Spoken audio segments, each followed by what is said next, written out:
Hey everybody, how you doing? Thanks for tuning in. It's time for a real estate update to let you know what's going on in the market and kind of things I'm seeing right now. So in this video, I'm going to talk about four things. Number one, let's talk about what properties are selling the best right now. Number two, properties that you should maybe think about buying right now, ones that I think are the best buy. Number three, what might be the best location to make a purchase in right now? And I think that just might surprise you. And number four, do not make this mistake if you're a condo owner. I see a lot of this going on right now, and I think it's going to cost condo owners tens of thousands of dollars. So let's talk some real estate and let's get into it.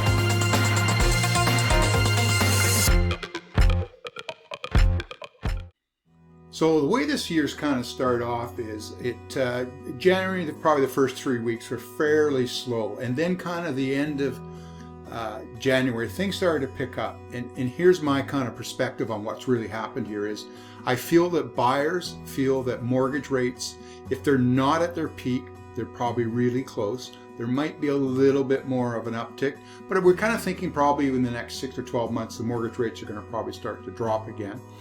And then the second part of this is that buyers, in my opinion, again, I think they feel that the prices have hit bottom. And there is some statistics around that probably support that. In fact, we've seen properties kind of look like they've hit bottom and start to slowly come up again. I don't think we'll have a lot of big increases this year, but I think we probably will have some increases. So there seems to be some confidence out there. The other thing too, as part of what's driving the market, is just the lack of inventory. Currently right now we have 1,812 listings. That's probably double past from a year ago. However, that is still really quite low.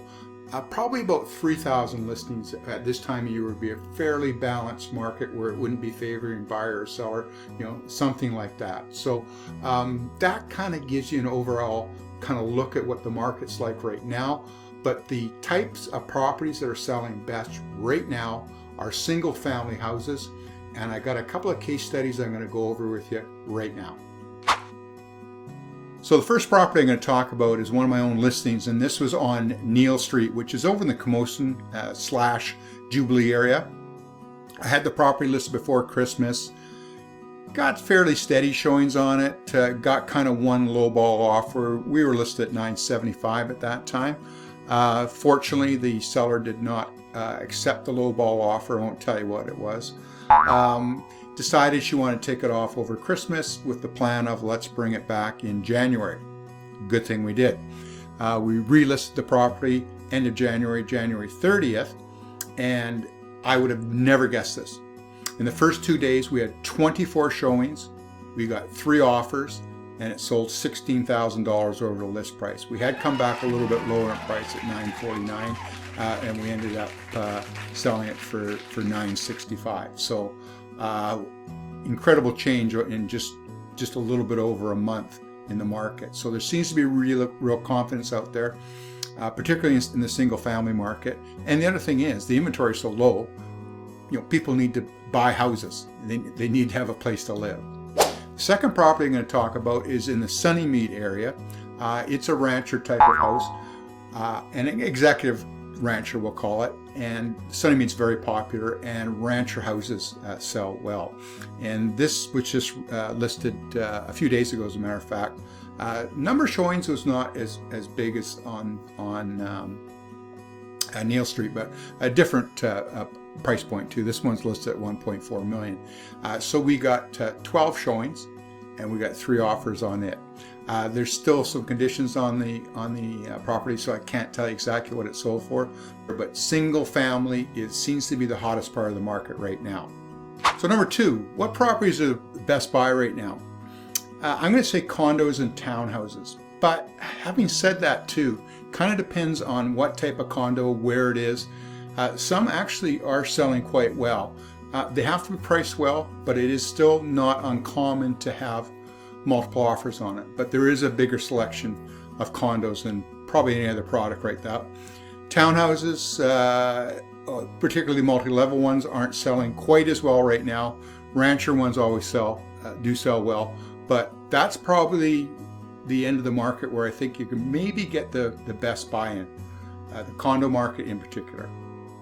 Now, number 3, what location is possibly the best place to make an investment right now? And you know what? I still think it's Souk, and I've said this before. And what's the reason for it? And you know, I've been studying real estate for a long time, and the trends in real estate. And there's one thing I know is whenever a road improvement is made, meaning that there's easier access to a certain area, is the values of real estate tend to go up. They've been working on Highway 14 for quite a while now, probably at least a couple of years. In fact, it was supposed to be finished last fall.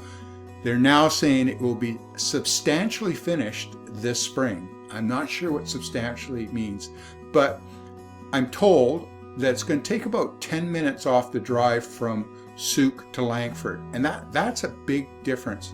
And now I drive that road every once in a while, and you can see the improvements, because a lot of the places where it was 2 lanes is going to become 4 lanes, and plus they've kind of straightened it out. So I kind of think the Souk market is going to be a really good play in 2023, because it was really particularly slow in the fall this year. So I think there's a little bit of a pent-up demand there. So investigate Souk. You might thank me. Okay, number 4.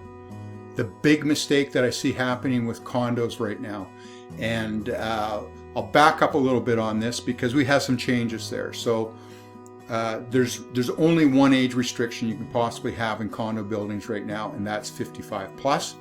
And any condo building can be rented. Of course, if it's a 55 plus building, you can't rent to anybody younger than 55. There's a number of condo buildings that were previously adult buildings, like 19 plus, who are currently changing their bylaws to go to 55 plus. I think that's a big mistake. You're really limiting the market for to buyers, because the buyer has to be 55 plus in order to get into that. And I think it's a real mistake. And I can tell you from experience, anytime that I've had a listing in a 55 plus building, if the market's a little bit on the softer side, they're much harder to sell. If the market's flying along super busy, then they sell well as any other product. But when the market gets softer in particular, they sell for considerably less than a comparable type of condo in a similar type of building. So I think it's a mistake. And I'm even going as far to say, and I could be really off base here, but I think the government will step in at some point in time and eliminate 55 plus buildings. The reason being is part of what their initiative here was to create more rental space and that sort of thing, right?